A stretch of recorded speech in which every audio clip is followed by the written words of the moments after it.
Hello and welcome to the Mr. Strategy and Mrs. Wellbeing show. Sharing other, not what you might usually expect, examples from the not-profit sector.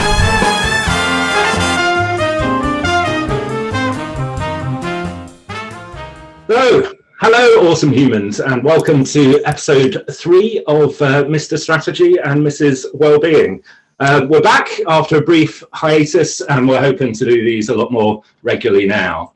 So first of all, a massive thank you to the guys at Fundraising Everywhere. Even though Claire and I host this, they're the sort of brains behind the operation. They power the whole thing. So massive thanks to them. And also just wanted to give a really big shout out and a thank you to all the positive feedback that we've had so far, especially to the last episode with mega human Kate Lee. That was absolutely brilliant and such a fun hour, and really spurred us on to do lots more of this. But if this is your first time to this podcast, you're probably wondering what it's all about. And the genesis of the idea behind it really came when Claire and I met during lockdown. We still haven't actually met in real life yet, which seems weird. But I was having a bit of a moan, and Claire was having a bit of a moan. We're quite good at that, about how we work in very different fields, but the sort of name of the field that we work in doesn't really represent what we do. So I work in strategy, but strategy for me is not about pyramids and Venn diagrams and irrelevant documents and kind of hoops that SLT teams have to jump through once a year. It's kind of about people and culture. And Claire was very much of a similar opinion. Wellbeing and management, where she kind of works, isn't about yoga mats and Birkenstocks and kind of whale music and brown rice. What she deals in as well is people and culture. So we had a sort of light bulb moment, and we thought, you know, with all this focus on people, culture and humanity, wouldn't it be great to create a space for kind of genuine positivity and for people to share their thoughts and their experiences and to kind of amplify that humanity, because we sort of believe that the more we amplify the good stuff, the quicker we're all going to kind of evolve.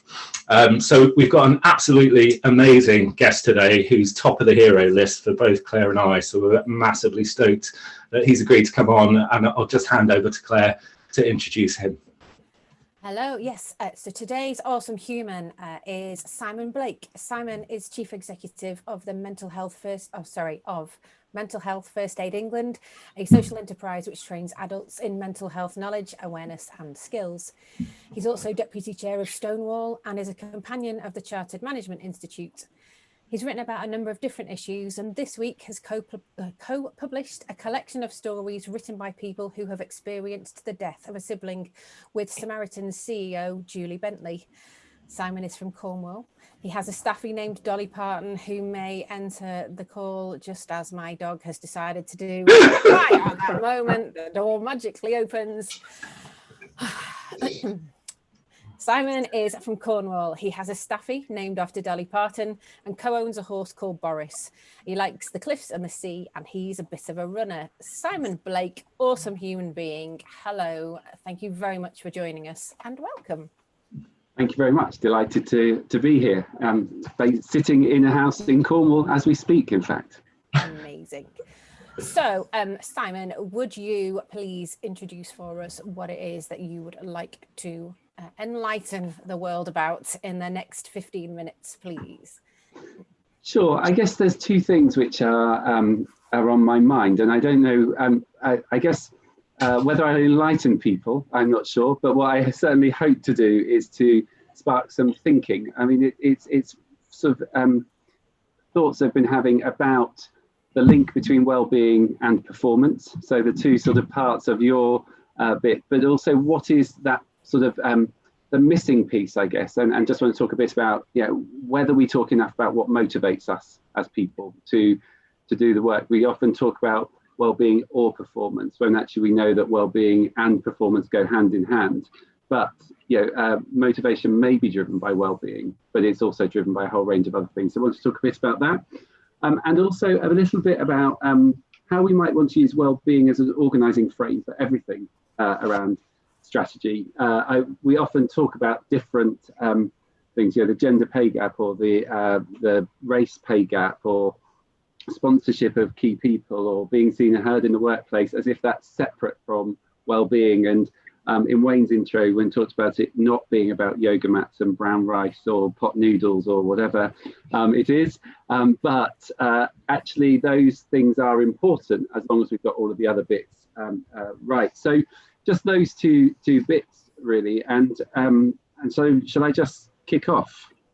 Yeah. Go for it. Absolutely, yes, please. Yeah, so I think if we take this year, and clearly top of everyone's sort of mind has been COVID, but of course real life has carried on as well, just perhaps not as we know it. But we know that people have talked an awful lot about well-being in the pandemic, and I think that we must acknowledge that and celebrate that, and really think we can't look back from that. We have really taken a leap forward in understanding that we need to think about people's well-being. But we've also expected an awful lot from people at that same time. So, it's not just about performing well. It's actually expecting people to do things that they may not ordinarily have done in extraordinary circumstances that they wouldn't ordinarily have worked in, when their whole social life and personal lives are also being impacted. So for MHFA England, when I started, I asked about digital training, and there was very much a view that actually mental health training should be in a face-to-face space.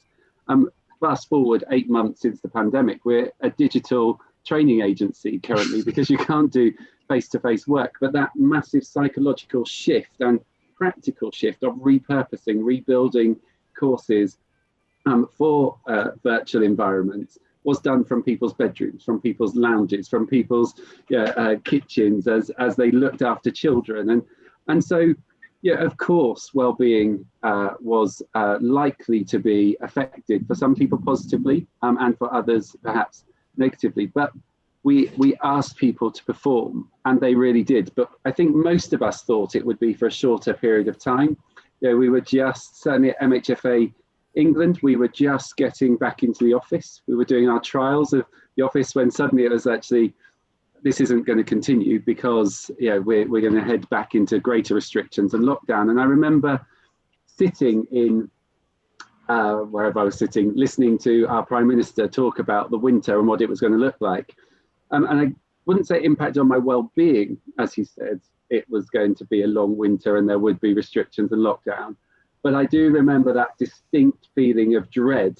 I'm not great in the winter anyway. I always save any money and any sunny holidays for November and February to bookend the winter in order to get away. And I remember thinking, how on earth are we going to get through? And of course, knowing that it's never good to make decisions based on your own thoughts and your own experiences. And there might be some people who really love winter and all those sorts of things. So I started talking to the team and asked people to come and talk to us about what needed to happen. And what they were saying was, the word that we haven't used in this is motivation.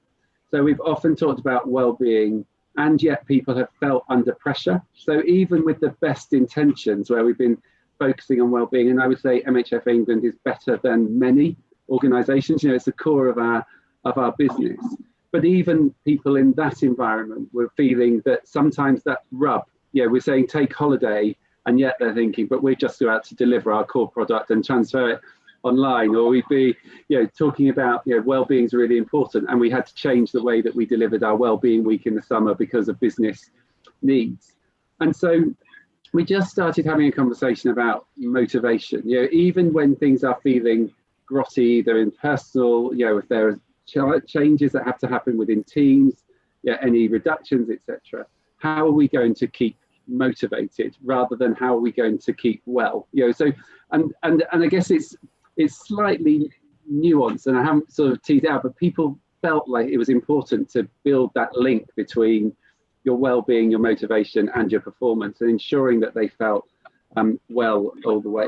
Felt able to understand that you don't have to be unwell to not feel motivated. There can be just circumstances which mean that you don't feel motivated. And so, for example, they talked about their teams. They've never felt closer in their teams, but they feel disconnected to the wider office life. And actually, meeting people for drinks on a Friday or on payday, or having lunch with somebody is part of what made working fun. It's part of what brought people in.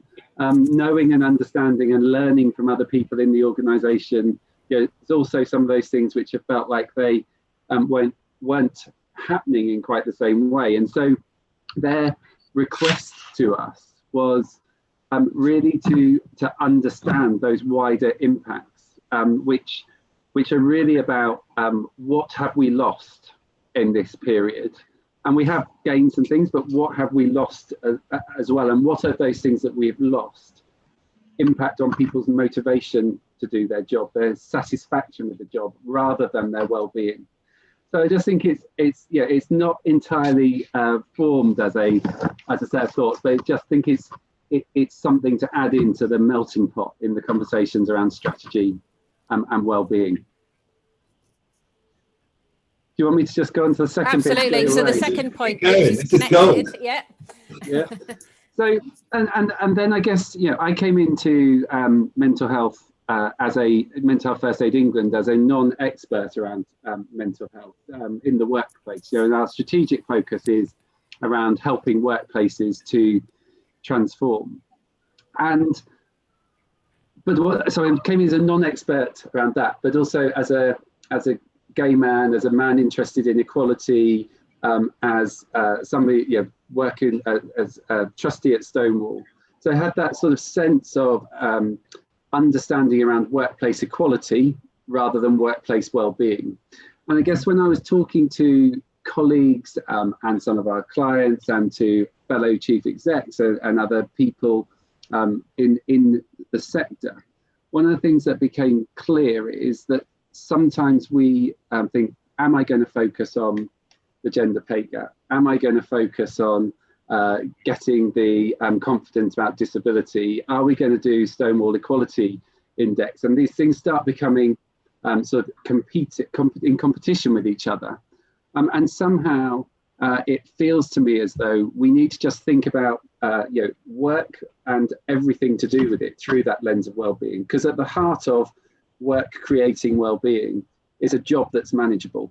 So it starts with job design and clarity about purpose, then about job design, then about capacity and capability to deliver, then about being seen and heard and valued and getting credit for your ideas, then believing that there are opportunities for you and there's equality of opportunities, and that the HR functions that you've got, are you getting good feedback? Are you getting challenged? Are you being stretched? And if we don't think about all of that as well-being, then I think we miss a trick, because actually, just to go back to your slightly tongue-in-cheek bit at the beginning, there is no number of yoga mats and no mountains of brown rice that will solve issues if you believe that there is fundamental inequity and unfairness at work. There is no amount of mental health first aiders and mental health champions and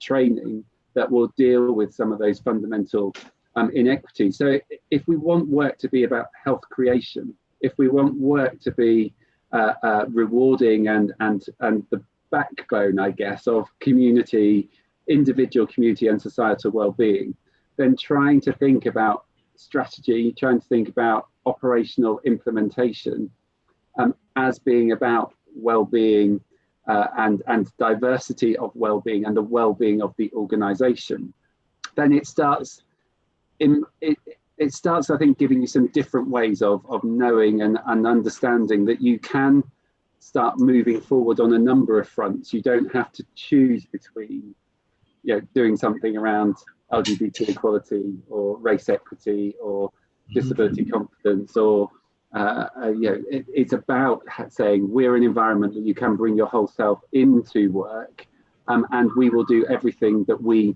can to make sure that it is as positive and rewarding as it can possibly be. And I guess if you apply that very specifically to the charity sector, some of the things which I've really noticed as I realise that I've got less time to work than I have worked already, is that some of my friends who've been in the private sector earn a whole lot more money, which is sort of irrelevant, but they've had a lot better training. They've had a lot better tools to be able to do the work. So something which, like when you taught to hand do long division rather than just use a calculator, that when we think about us in the social sector, in the charity sector, the social enterprise sector, making sure that we've got the tools, the resources, and the level of equipment, for want of a better word, the level of tools to enable people to do the job well is absolutely as fundamental to well-being as any other amount of well-being intervention, the sort of intervention which we normally think of as well-being. I was going to say, are we allowed to just stand up and applaud? Yeah. Go, Simon. Yeah. So there you go. I don't know whether that's enlightening, but hopefully it will have sparked some thinking. Definitely. Oh my word, where to start? So what's your approach to so yeah, you referred to the tongue-in-cheek. When I talk about when I talk about well-being, I say I don't say it's not quinoa and yoga. It's not just quinoa and yoga.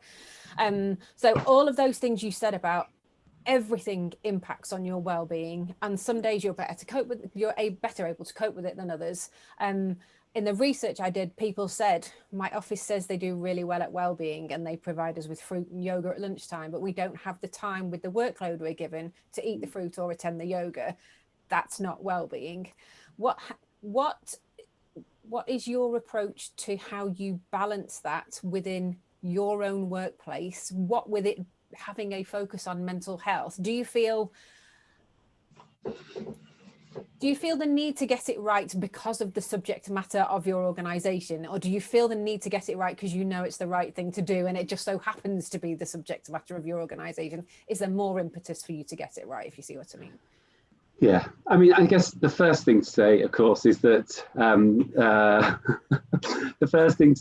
we don't always get it right. And particularly in the context of the last 6 months, I know that there have been times where people have felt like we've been pushing too hard. So I just want to acknowledge the organisations. If MHFA England was, as an organisation, was a machine, that we could program in what we believe and everything went perfectly, then it would all perfect. But actually the human part of that means that we've been under pressure, we've had staff on furlough, all of those sorts of things. I think that's important to say.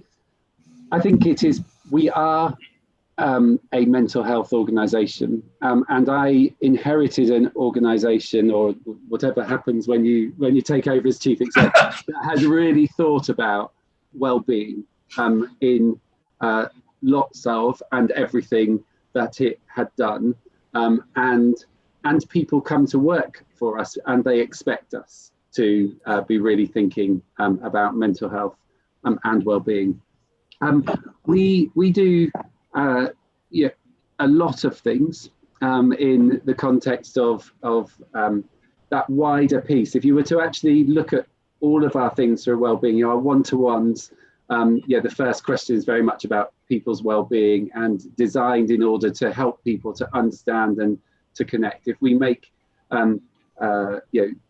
every single person is trained as a mental health first aider, so the skills that are there within the organisation are heightened. You've then got people who are interested. We have people who run meditation and mindfulness, we've got people who do knitting and mindful colouring and all sorts of things. So I guess one of the things which I believe is really important, and particularly at the moment, is that this isn't about what managers and leaders do. And so here's the wellbeing programme, but the creativity of your teams, if you give permission for the space to do things, I think is really important. And the radio, we have the MHFA England radio, which is on Thursday afternoons, which is about lifting people's spirits and connecting people when we first went into lockdown. But I think we've also are very good at listening and very good at hearing people saying. So when we talked about the motivation being low and the cross-organisational sort of culture not being as strong as it had been, prior to lockdown, we put in 15 minutes every morning in everyone's diary as a coffee break, with the design idea or the intended outcome of people using that 15 minutes to know it would be a time when people could be free, and therefore you should phone people not necessarily about work, but just trying to use that connection. Now that's only been happening a couple of weeks. It may or may not work, but there is also that sort of listening, hearing, trying to be experimental along the way with that. And then the sort of winter wellbeing break. So over Christmas we are over the Christmas period we are closed from the 23rd to the 4th of February. And of course some people will close for sort of 3 days, but there's a sort of 10-day break there, also recognizing that that is a time when people can do with replenishing, recharging. In ordinary circumstances, people may have to go to one family, two families, or three families, depending on the nature of their families, and trying to create some of that sort of space. But also in the summer, recognizing that we've got some seasonal, we also have a summer wellbeing break. And the thing that I would just say about that, some people say, isn't that just a week's extra holiday? Psychologically, it is incredibly different. So a bit like a school holiday, you all, you psych yourselves up, and that you're all going off, and you plan and you put on the, remember, make your last orders before this date. There's that end of school feeling. And then when you come back, there's very little email traffic, because often you think about how much email traffic just goes around an organization. So instead of me giving you my work to do, Claire, and when I come back you say, I moved it on a bit, but here you go, it's back. Things have actually stopped. They've really slowed down, and you don't check. I was really surprised at how easy it is to not worry about or think about work in that time, as opposed to when you're on annual leave, when everything's going on all over the place. So I guess yes, so we've got lots of things built into the system, and then I think give people permission, see it as a collective responsibility, and when I say permission, that's permission and time. See it as collective responsibility, and then we'll try things, and if it doesn't work, then fine. But the thing about not being in the office, actually, we co-house with the Royal College of Psychiatrists, and they have an amazing cafeteria which did mood food. And so I'm not gonna say that the food isn't important. I could go back into Prescott Street every day just to get that amazing quinoa often, and just that real sense of trying to understand that link between our bodies, our minds, and our sleep is also, I think, fundamentally important in helping people to think about that. And I guess if we apply that to now, lots of people saying, oh, haven't taken as much holiday because of course we couldn't go anywhere. But actually our holiday is to help us rest. It's a treat that we get to go somewhere, but actually that isn't the purpose of it. The purpose of it is to rest, and we need to really try and reinforce some of those ideas around our body, our mind, our sleep, our rest, self-care. How do you give your brains a rest? How do you stop thinking? How do you make sure that you're not thinking about social media or emails all the time? As a critical part as well. And how do you, you alluded to it before, how do you make that space in your mind where the fear of just how much is going to have built up while you weren't there doesn't outweigh the benefit of having the rest? There's that whole I was talking to somebody the other day, and she said, I'm taking a week's leave, and I said, the last thing you do when you finish, you should write down what your first task is going to be when you start back, so that you don't go back in wondering, what am I going to go back in doing? Go back in and know, even task number 1 is done. The rest of the day, then I'll worry about later, but I've not got to go in and go, just... But I do think if you also think about that bit of control is so important for your well-being, that ability to control. And actually, we probably need a wider conversation about email, because other people direct your working day now if you're not careful. And I struggle with sort of that Methodist good boyness of replying to everything that comes in. But actually, that's an extra hour and a half a day. Sometimes just say, I'm sorry, it's not relevant. I'm sorry, I don't know. And trying to get rid of that bit and just think, this is other people's stuff. It's not mine. It's not helping me with what I need to do. So I've managed with a CC. All CC emails just go into an inbox. So I don't see anything that's got CC'd onto me ever. Because it's other people's posts. It's not mine. But I do think that it's interesting how many people say, oh no, it's easier for me to check emails every day just for a few minutes. But actually, if you think about the neuropsychology of that, what that means is your brain doesn't rest for an extended period of time. Even if you just go in to go, oh, well, there's nothing to worry about in there. The fact that you wanted to go in order to check there was nothing that was worrying. When I don't know how old you are, but my first job, I didn't have an email. We didn't. And so go on holiday, come back, there'd be 4 or 5 telephone messages, a few letters, and you come back as rest. And obviously that's different about your seniority and all those sorts of things. But there is something about email and digital supposed to help us, and it is now probably. I mean, we couldn't have done without it actually, or we can't do without it at the moment. And there are lots of tools which really help us, but we've got to make sure that they are helping us, not just driving us and impacting negatively on well-being. Absolutely. Wayne and I have a friend called Jo, and Jo on her out of office puts down the parameters of what she means by, if it's really important, you may contact me. So it literally says, if your house has to be on fire and there has to be a significant risk that the fire brigade are not going to get there on time type thing, that has to be, there are things where, yes, obviously I need to know, but I think that's it really made me laugh when I saw she'd done that. Can I ask you one question about that's certainly very prevalent in the charity sector at the moment, I know, and probably others.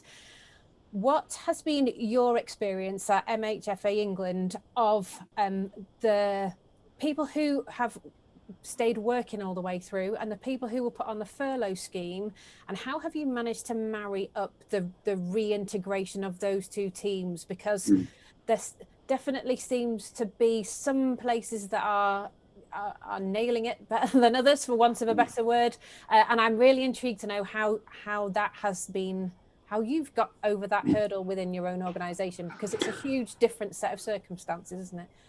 It is, and I think everybody has responded. There's been lots of different responses, haven't there, in terms of individual responses. Some people comfortable with furlough understand it, other people thinking it's about their value or the value of their jobs and then worry about the future. People at work grateful to be at work, other people at work thinking I'd much rather be having some time off, or can't you find a way to have us off. So there's all sorts of different experiences under furlough. Now our plan, the best laid plan didn't work, but our plan was to do some kind of reinduction, to think about it as a kicking off the strategy with everybody if we'd been able to be in public space. As it happened, we actually brought back people from furlough in stages, effectively, because of the way that our work ramped up. For the first quarter of social enterprise, we effectively did very little trading. We were transitioning into getting our materials and our products ready to be online, because we did a complete rework in order that they work in virtual learning environments. So then we had to bring people back gradually. We did then some HR and sort of senior leadership organisation-wide reinduction, and then teams also did the reinduction, because the thing which was, I think the reason that perhaps some people have not nailed it is we underestimate how much has changed when you've been there all the way through it.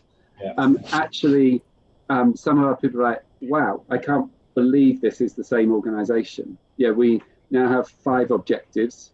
We no longer do this. These teams are working across teams rather than in those teams.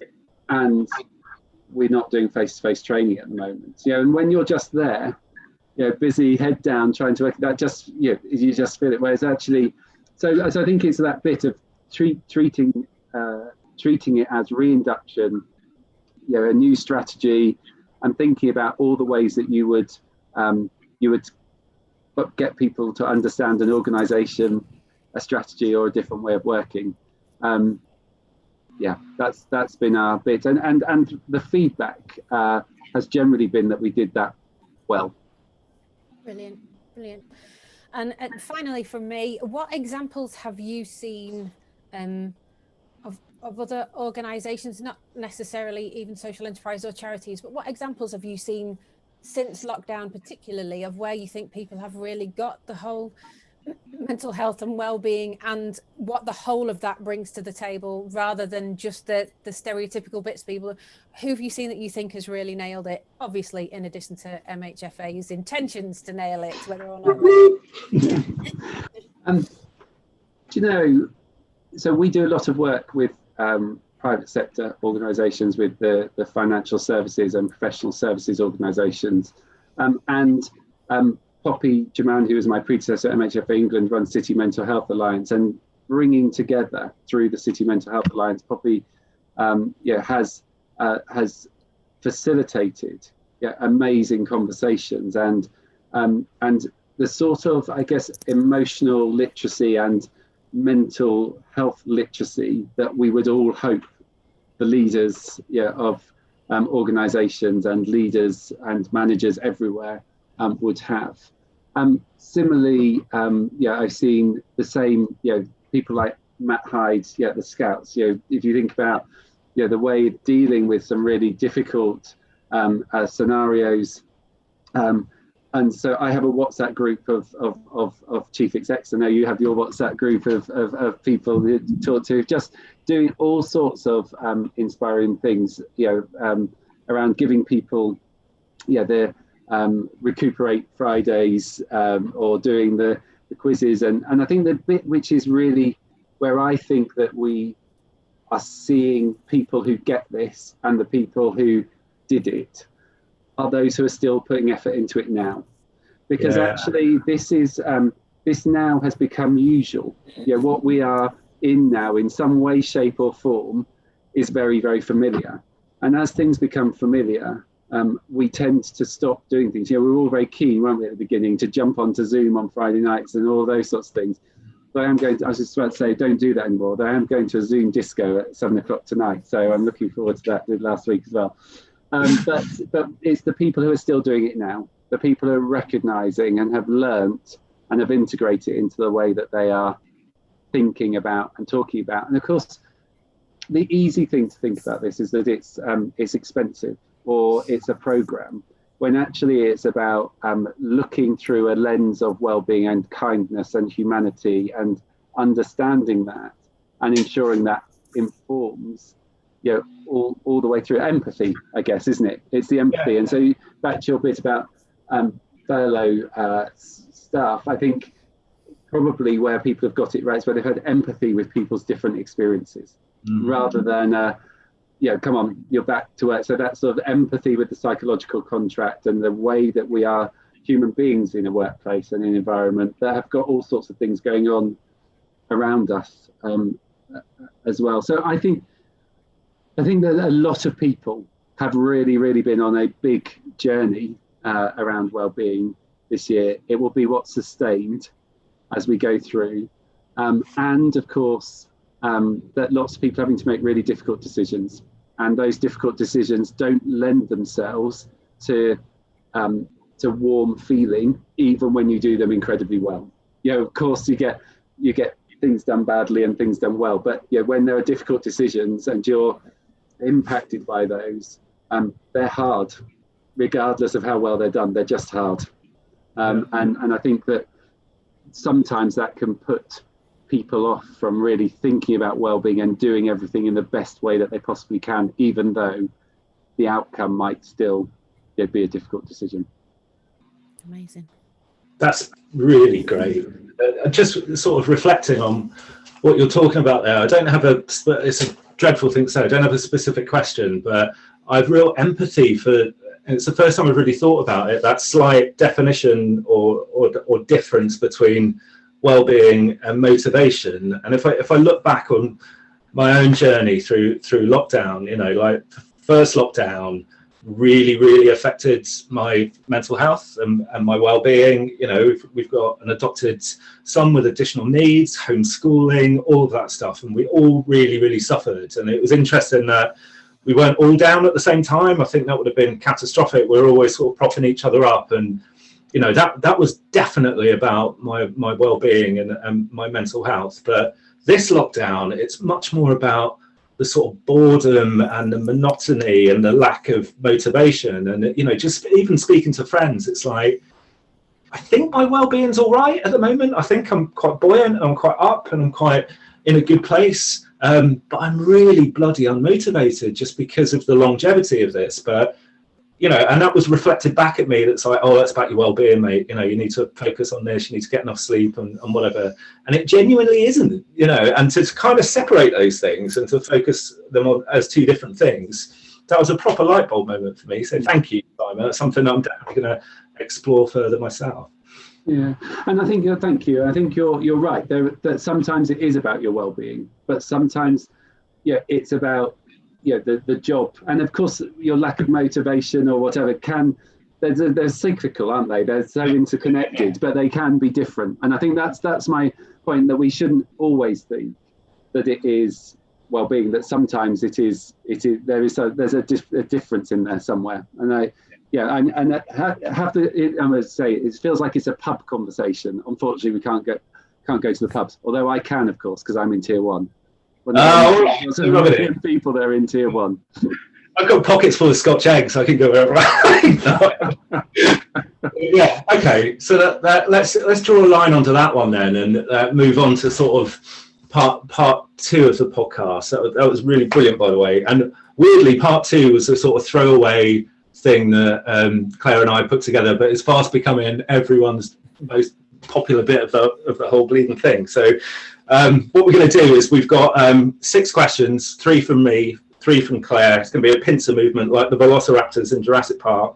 We'll get under your skin somehow. It's about getting further behind the LinkedIn profiles of our guests and uncovering their humanity. So I suppose that the first one from me is that Claire and I are really good at moaning, like sector leader good at moaning. And I think with a lot of the conversations that we've had, now we're at a point where we'll have a good moan, but then we'll say, well, what are we actually going to do about this? What can we take forward? What's the positivity that we can take out of that? So having someone like you on the podcast, it'd be really good just to see what you think of the sort of, what are the positive things that you've seen in the sector, especially during this time? What are the sort of pinpricks of light that keep you going?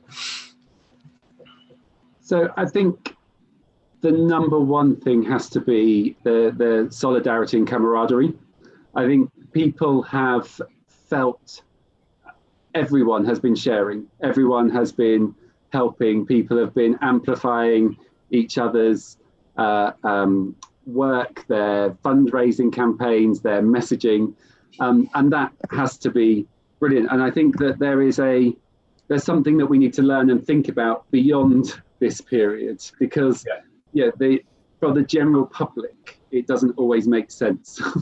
and I wonder how we can try and drive some of that sort of sense of impact beyond organization, I guess, would be the sort of thing. So that's been amazing. I mean, genuinely also have seen some of the most amazing leadership, the creativity, the ways that people have done things, the way that people have thought, right, we cannot do what we would ordinarily do, so we will do this instead as an alternative to try and achieve some of the same outcomes, has also been quite remarkable. And then I guess the other bit from a mental health perspective is also people willing to demonstrate their vulnerability. And I really think that that this has finally put the lid on the all-knowing leader, certainly in the sector. That sense of we need to be leaders who recognise that knowing the right question is as important as knowing the right answer, and demonstrating that sort of vulnerability and tiredness and sorrow. Actually, sometimes people are genuinely sorrowful, and you don't normally see that, and that builds trust, and that builds empathy, and that builds that sort of sense of solidarity. So I think that's been, so there's something about your word, the humanity that this has shown, the vulnerability, the courage, but also the creativity.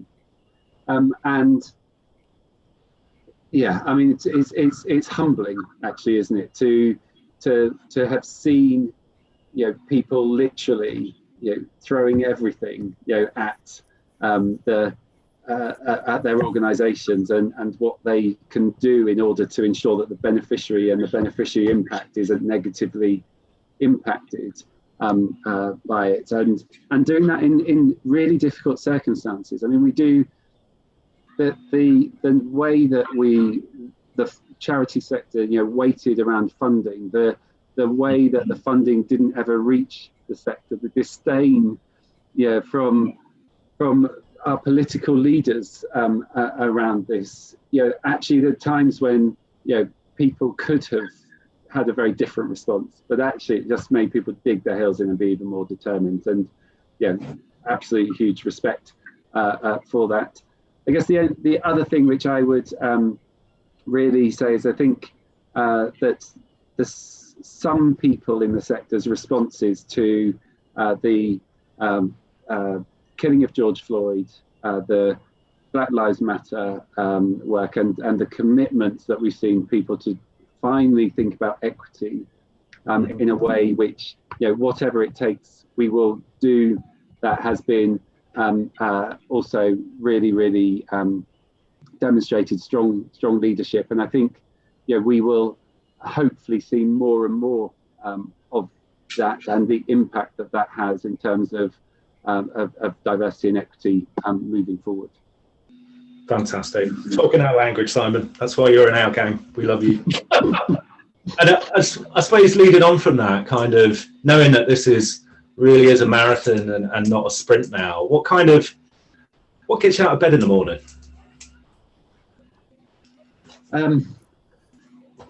Gosh, I mean, apart from my dad and mum, because I have to get home because dad fell over and is on bloody crutches now. What gets me out every single day, ultimately, is fairness.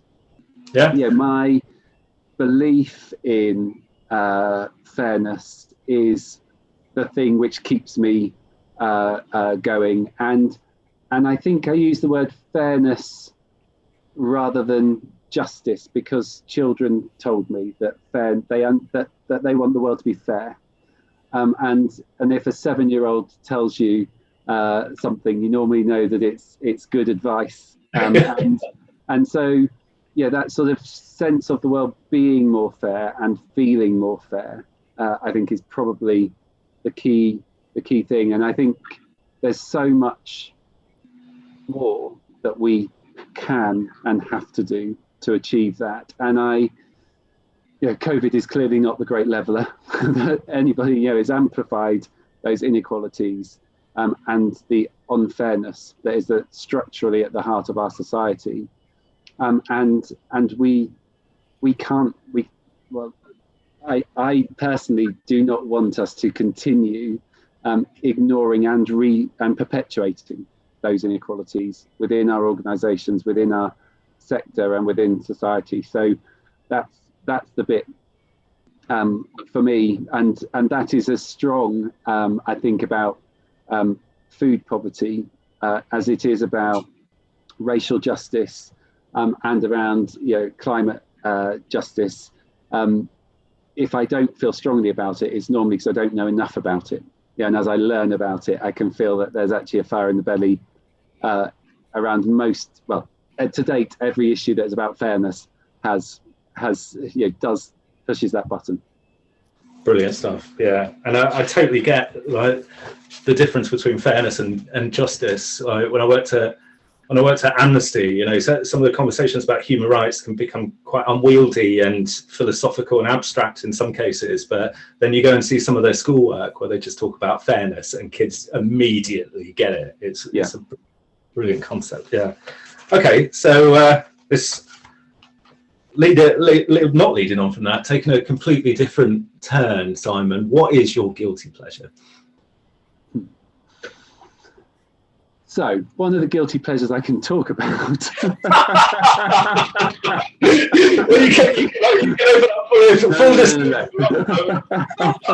Greatest podcast answer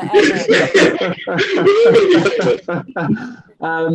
So, I guess it would be crisps. Actually, if you had to, put me somewhere for a week and say, what are the one or two things that you'd have? You could have the TV. You could have everything, probably apart from a couple of bottles of beer and a few packets of crisps. And I could, if I was on Mastermind, my specialist subject would be crisps. So this answer has to be crisps. I can probably tell you everything about most crisps, most brands, most flavors. Rank them top 350 flavors and different sorts, I suspect. Desert Island crisp. I'm mixing my podcast here. Sorry, Claire. So come on, what's ranked number one in terms of crisp then? What's your Desert Island? Salt and vinegar square crisps. Oh, good choice. Pretty salty. About 3 or 4 kilograms of extra weight from the first lockdown. The shop next door to our house, when I was where I live in London, they have £1 packs of salt and vinegar square crisps. So not even the grab bags, the one up from that. And I would take my daily exercise and think, if I just walk far enough or run far enough, I can eat this whole pack of crisps. But I clearly didn't get the balance right. Excellent. And I think all of our listeners will appreciate your honesty there. Claire, okay, who are the awesome humans you would like to give a shout out to, and why?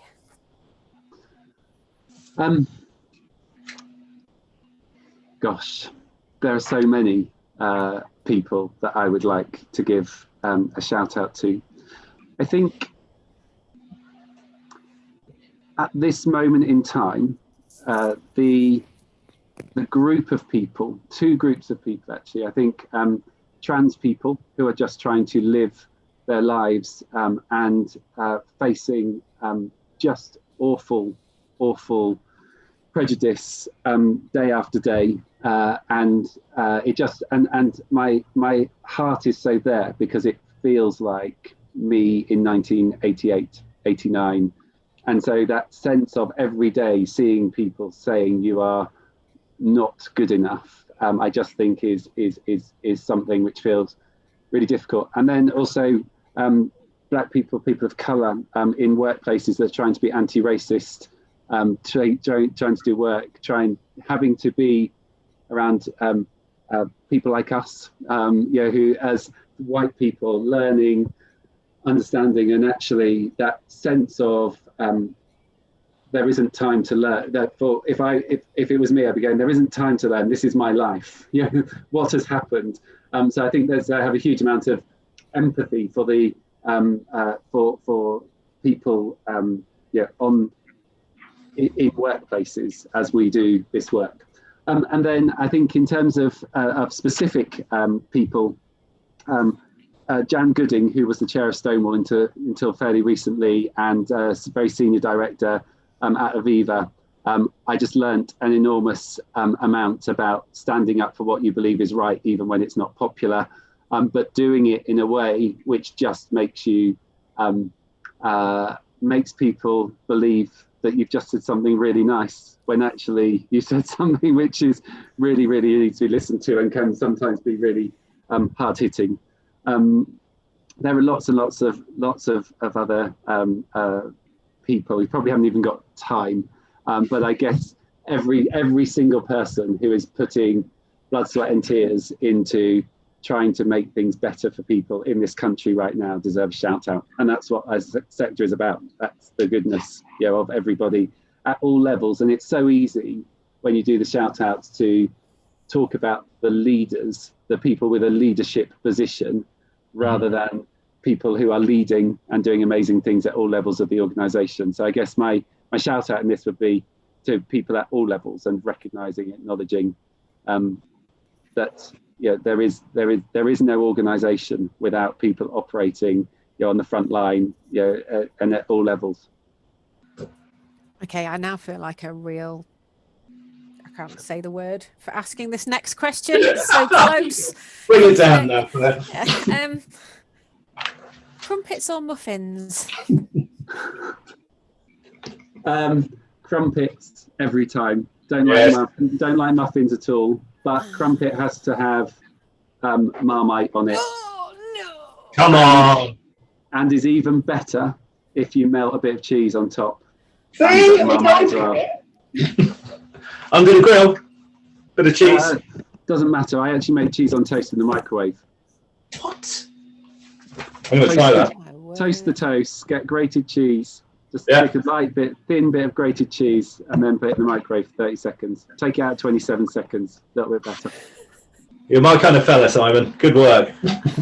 See, my dad was a cheesemaker. So Cathedral City cheese was what my dad made until he retired. So staple diet.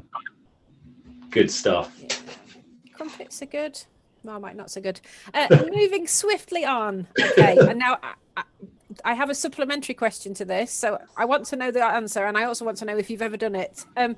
If you had to sing one song at karaoke in front of your entire organisation, what would it be? Oh, and why? I had to sing one song. Gosh. The song that I would love to be able to sing would be Scissor Sisters, Mama. One of my favourite songs, and I adore Jake Shears. So why? That's the why, because if Jake Shears would marry me today, then I would do that. And that song, I always like the idea of taking Mum out and having some cheap champagne. It's for that reason.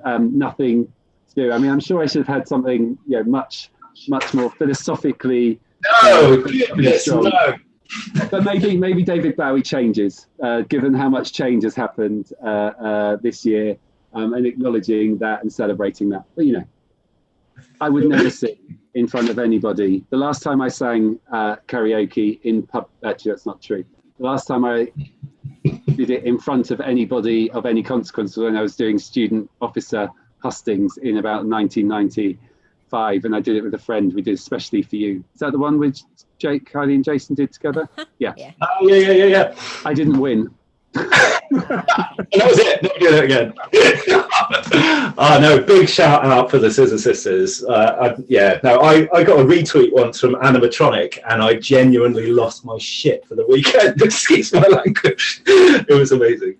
So 2 years ago, I was looking after a farm in Wiltshire, and on the Friday night, I learned that Jake Shears was signing books in London, and so I drove to London. I asked Grandpa, who's I was also looking after, to keep an eye on everything, drove to London, drove back, and that night I learned that he was doing a gig in Brighton and there were no tickets left. So Poppy Jaman put out a tweet saying, has anybody got any tickets? And Jake Shears replied and put me on the guest list. Oh my goodness. Wow. Was that about 2004? No, that was 2 years ago, 2018. Right. Yeah. So we did it when it was just his new album out on his own.